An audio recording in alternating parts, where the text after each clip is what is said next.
Hello friend, welcome to my channel.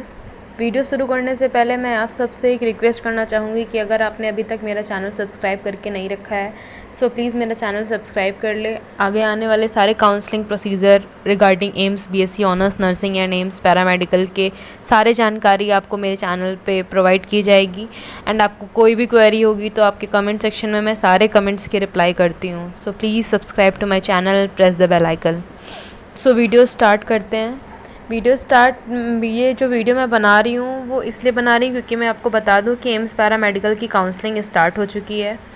AIIMS paramedical की counselling कल रात से स्टार्ट है 19/10/2020 से, 19 अक्टूबर कल से ही शुरू हो गई है।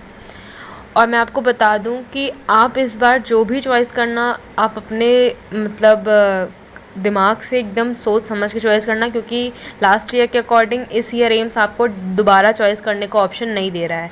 आप जो भी फर्स्ट में चॉइस कर देंगे उसी के हिसाब से आपकी फ़र्स्ट राउंड काउंसलिंग भी हो जाएगी और सेकेंड राउंड भी। आपको चेंज करने का वो ऑप्शन नहीं दे रहा है। तो आप जो भी चूज़ करिएगा उसको आप एकदम फाइनल समझ के तब चूज़ करिएगा। जो ये चूज़ करने का डेट दिया है एम्स ने 19 कल से शुरू हो चुका है और आपके पास टाइम है 24 अक्टूबर 2020 का शाम 5 बजे तक। 24 अक्टूबर शाम के 5 बजे तक आप अपने चॉइस को फिल कर सकते हैं। अपना कोर्स भी फिल कर सकते हैं अपने प्रायोरिटी के हिसाब से और अपना एम्स भी, कि आपको तीनों में से कौन से एम्स अपनी प्रायोरिटी के हिसाब से आप रख सकते हैं और अपनी रैंक के अकॉर्डिंग देख के तो फिर आप चूज़ करिएगा। उसके बाद जब आप ये चूज़ कर लेंगे तो उसके बाद एक वेरिफिकेशन, उसमें आप चेंज नहीं कर सकते। बस आपको वेरीफाई करने के लिए बस चेक करने के लिए एम्स की साइट पे आपको चेक करना है कि आपने जो भरा है वो है कि नहीं है। आप उसमें लिखा है, इसमें साफ साफ जो एक PDF आई है, आप जाके एम्स की ऑफिशियल वेबसाइट पे डाउनलोड कर लेना, देखना वहाँ पे PDF आई हुई है online dates of AIIMS paramedical counselling procedure. तो उसको आप डाउनलोड करके चेक करना। वहाँ पे दिया है कि verification of exercises choices, no editing is allowed. तो आप जो भी आप फर्स्ट चॉइस कर देंगे 24 अक्टूबर शाम के 5 बजे तक, फिर आप उसको एडिट नहीं कर सकते। जो आपका चूज़ हो गया वो हो गया, बस आपको एक चेक करना और उसका प्रिंट आउट ले लेना है। जो ये एडिटिंग जो आपको वेरीफाई करने के लिए चेक करने का डेट है वो 25 से 26 अक्टूबर है। 25 अक्टूबर संडे को और फिर 26 अक्टूबर मंडे को शाम 5 बजे तक आप चेक कर सकेंगे। फिर आपका फ़र्स्ट राउंड का जो अलॉटमेंट की लिस्ट आएगी, जो फर्स्ट राउंड का रिज़ल्ट आएगा कि किन किन बच्चों को कॉलेज फर्स्ट राउंड में मिला है, तो वो 29 अक्टूबर को आ जाएगा। 29 अक्टूबर को रिज़ल्ट आएगा। आप उसमें चेक करेंगे कि आपके नेम के आगे एम्स अलॉटेड लिखा है कि नहीं लिखा है, और एम्स अलॉटेड लिखा होगा तो आगे कॉलम में आपको एम्स भी लिखा होगा कि कौन से एम्स में आपको एम्स कौन सा एम आपको अलॉट हुआ है, एम्स दिल्ली, एम्स भुवनेश्वर की एम्स ऋषिकेश। सो आप वो देखेंगे। उसके बाद आपको online acceptance of seat choose करनी रहेगी, जो कि डेट है 29 अक्टूबर से 5 नवंबर तक की। सो 29 अक्टूबर से 5 नवंबर तक में आपको वो सीट या तो एक्सेप्ट करनी, आपके पास रिफ्यूज़ करने का ऑप्शन एम्स ने दिया ही नहीं है इस बार। आपको या तो सीट एक्सेप्ट करनी है या तो दो ऑप्शन है, accept and not wish to participate in further counselling. अगर आपको वही सीट चाहिए और आपको आगे पार्टिसिपेट नहीं करना है काउंसलिंग में, तो आप उसको बस एक्सेप्ट कर लीजिए और वहाँ जाके एडमिशन करा लीजिए। और लेकिन आपको वो सीट आपको वहाँ पे एडमिशन लेना भी है और आप चाहते हैं कि हम सेकेंड राउंड में भी पार्टिसिपेट कर लें, सो आपको सेकेंड ऑप्शन पे क्लिक करना रहेगा। उस पर लिखा रहेगा कि accept seats and want to try in second counselling, wish to appear in second counselling. तो आप सेकेंड काउंसलिंग पे भी पार्टिसिपेट कर पाएंगे और वो सीट पे भी वो सीट भी आपके पास ही रहेगी। लेकिन वो सीट आपके पास तभी रहेगी, और जो बच्चे चाहे आप ऑप्शन 1 टिक करेंगे, अगर आप सेकेंड राउंड में काउंसलिंग में पार्टिसिपेट नहीं करना चाहते तो आप ऑप्शन फर्स्ट चूज़ करेंगे, और अगर आपको करना है और आप वो सीट भी चाहते हैं तो आप सेकेंड टिक करेंगे।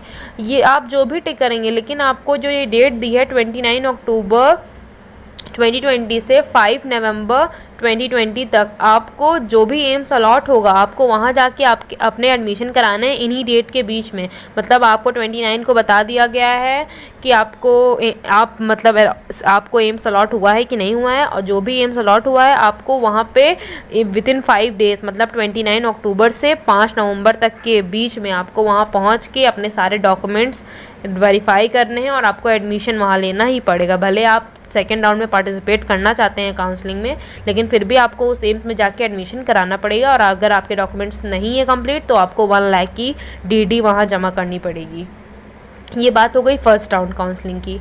और बात करते हैं अब सेकेंड राउंड काउंसलिंग की। तो जब फर्स्ट राउंड काउंसलिंग कंप्लीट हो जाएगी तो 9 नवंबर को 5 नवंबर तक फर्स्ट राउंड काउंसलिंग कंप्लीट हो जाएगी। फिर 9 नवंबर को वेकेंट सीट पोजीशन आएगा सेकेंड राउंड काउंसलिंग के लिए, कितनी सीट बची रह गई हैं, फिर वो एक सीट की लिस्ट आएगी। फिर उसके बाद आपकी इस बार एम्स ने सेकेंड राउंड में फिर से चूज़ करने का ऑप्शन नहीं दिया है। जो आपने फर्स्ट में चूज़ कर दिया है वही आपका सीरियल रहेगा, मतलब वही आपकी प्रेफरेंस रहेगी। आपका फिर बस वेकेंट सीट पोजीशन आएगा 9 नवंबर को। उसके बाद सेकेंड राउंड का फिर रिज़ल्ट आ जाएगा 10 नवंबर को। और फिर सेम चीज़ 10 नवंबर को रिज़ल्ट आएगा आपका, और 10 नवंबर से 18 नवंबर तक आपको वो सीट या तो इसमें तो एक्सेप्ट ही करनी पड़ेगी, क्योंकि सेकेंड राउंड के बाद डायरेक्ट ओपन काउंसलिंग होती है। एक्सेप्ट भी कर सकते हैं, और आप wish to appear in open counselling पे भी ऑप्शन आएगा, तो आप उसे भी टिक कर देंगे अगर ओपन काउंसलिंग के लिए सीट बचती है तो। अदरवाइज़ आप वो सीट मतलब अलॉट करवा लेंगे। और आपको जैसा कि आप फर्स्ट राउंड में जिनको अलॉट हो गई वो फर्स्ट राउंड में करेंगे, और जिनको सेकेंड राउंड में होगी वैसे ही उनको सेकेंड राउंड में करना पड़ेगा। कि आपका रिजल्ट जो आएगा 10 तारीख को आएगा, 10 नवंबर को, और आपको 10 नवंबर से 18 नवंबर के बीच में वो सीट ऑनलाइन साइबर कैफ़े से एक्सेप्ट करनी है, उसका प्रिंट आउट लेना है। और आपको 10 नवंबर से 18 नवंबर के बीच में आपको जो भी एम्स अलॉट हुआ है वहाँ पे पहुँचना है, अपने डॉक्यूमेंट्स वेरीफाई करने हैं, और आपको वहाँ पे एडमिशन लेना है। और अगर आपके पास डॉक्यूमेंट्स कंप्लीट नहीं है तो आपको 1 लाख का DD वहाँ सबमिट करना रहेगा, तब आपको वो लोग टाइम देंगे अपना डॉक्यूमेंट्स ला के सबमिट करने के लिए। सो आई होप आपको ये सारी बातें मेरी समझ में आ गई होंगी। और आपको अगर फर्दर कोई भी डाउट है regarding counselling procedure, anything regarding AIIMS paramedical और BSc ऑनर्स नर्सिंग, आप कमेंट सेक्शन में मुझसे पूछ सकते हैं। मैं कमेंट सेक्शन में अवेलेबल हूँ। एंड सॉरी वीडियो बनाने में थोड़ी लेट हो गई मुझे, मेरी तबीयत थोड़ी नहीं सही है, बट आप कमेंट सेक्शन में आप अपनी सारी क्वेरी पूछिए, मैं सभी कमेंट्स के रिप्लाई करती हूँ।